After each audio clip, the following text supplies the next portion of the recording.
Toyota's got some tough decisions to make for the redesigned Tacoma.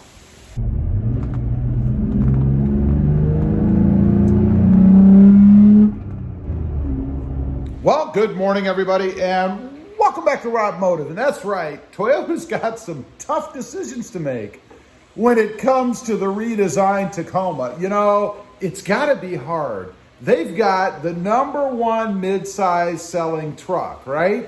What are you going to do to it? What are you going to tweak? What are you going to mess with? Because if you're going to redesign it, and you know, from a marketing standpoint, you have to do that every once in a while. Although one might argue that if you have the #1 selling truck, mid-size truck, why mess with it at all? Why not wait until the numbers start to drop and you have to do something?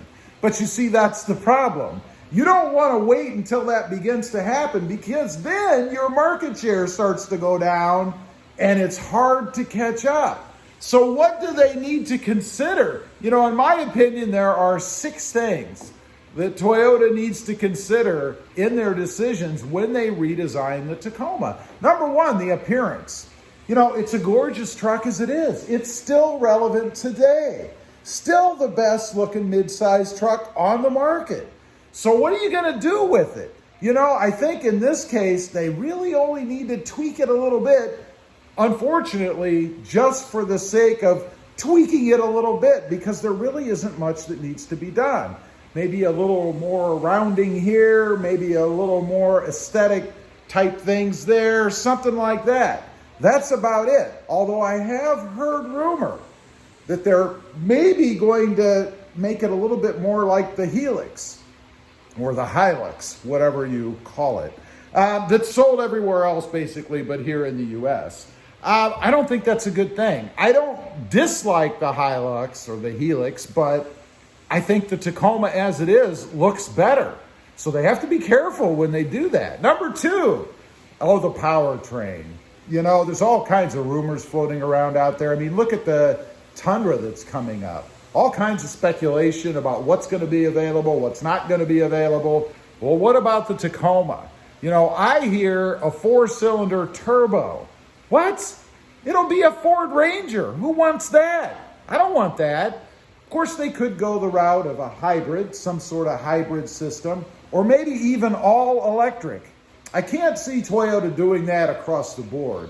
I do think there probably will be an electric version, but it's going to be just a different trim, if you will, kind of its own standalone thing. Certainly not across the whole line. I think that would be model suicide for Toyota. Next up, the transmission. You know, people hate the transmission now, and I'm talking about the automatic. It's probably, arguably, the #1 thing I hear people complain about is the transmission. It can't find gears, it's constantly hunting, it's never in the right gear. They need to change the transmission. That is one area that Toyota could certainly improve in, and that's to go to an 8-speed. I don't think they should go to a 10-speed. I think that's too much. I think you might run into the same problem. It's never going to be in the same gear. What about a CVT, a continuously variable transmission? No way. I hope they don't go that route. I think that's generally hated across the whole board. What about the manual transmission? You know, the manual transmission has been fading for years. It's down to about, I think it's 4 or 5%, something like that, of the total production of Toyota Tacomas are produced in a manual format. Will there even be a manual next time around? You know, at some point, Toyota has to decide if the resources that it has to produce the manual transmission pay off. In other words, if they're selling enough to keep those resources tied up for manual transmission production. Who knows? We shall see. Frankly, I wouldn't be surprised if it doesn't disappear in the next round. #4, the interior, particularly the dimensions. You know, I don't think the interior of the Tacoma is bad as is. For what it is, it's a mid-sized truck. It's not massive, it's not cavernous, nor should it be. If you want that, you move up to the Tundra, right? And that is massive and cavernous. But what about the other dimensions? You know, a lot of complaints out there are about the ceiling height. people want it to be a little bit taller. And it really wouldn't take much, maybe a couple inches, something like that. That's really about it. But then you're going to change the whole look of the truck. So I don't know. What about the width? It's not very roomy in there compared to some of the other models like the Gladiator, side to side. I think it could grow a little bit. I hate to make the Tacoma bigger, but I think it could grow a little bit in width and a little bit in height.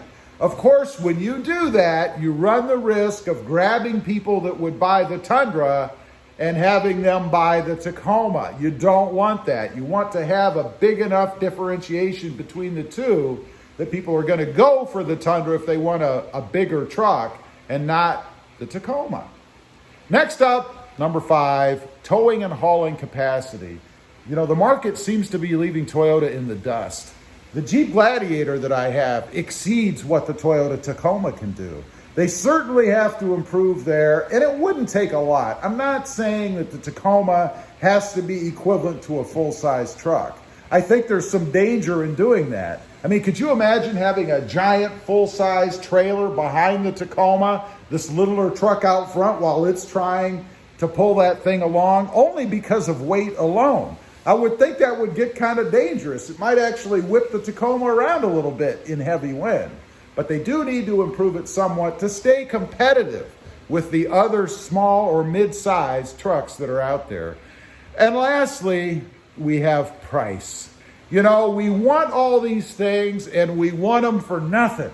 Wouldn't it be nice to go to the dealership and, drop off your truck and leave with a new one and not pay anything? Well, that'd be cool, right? Toyota as a company wouldn't last very long if that were the case, but they do have to be cognizant of what the rest of the market is doing. They have to stay competitive. And that's one of the biggest constraints to making these changes, right? I mean, everybody wants everything, but they're not willing to pay an unlimited amount for it. Toyota's not the cheapest brand out there as it is. So they have to be careful that they don't raise the pricing too high. I'm sure there'll be a price increase. There always is. But they have to be careful that they don't raise it so high that they price themselves out of the market. All these things to consider. It's a horrible thing when you're number one, right?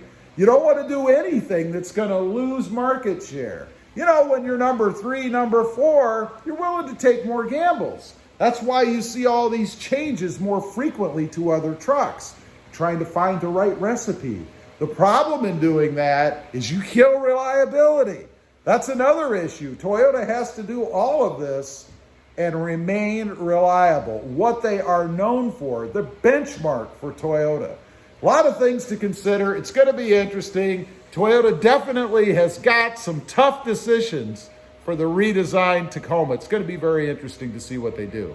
Leave me a comment. Let me know. What would you like to see? What's your number one improvement or change you would like to see in a redesigned Tacoma?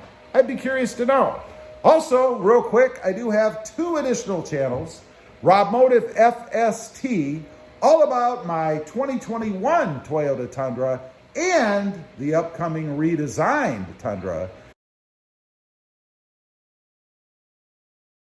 And RobMotive JT, all about my 2020 Jeep Gladiator.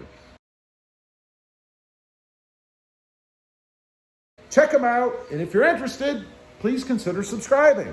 Don't forget to click that notification bell so that you don't miss out on any upcoming videos. And do me a favor, smash that subscribe button on the way out. Thanks for watching. Stay safe out there. Bye.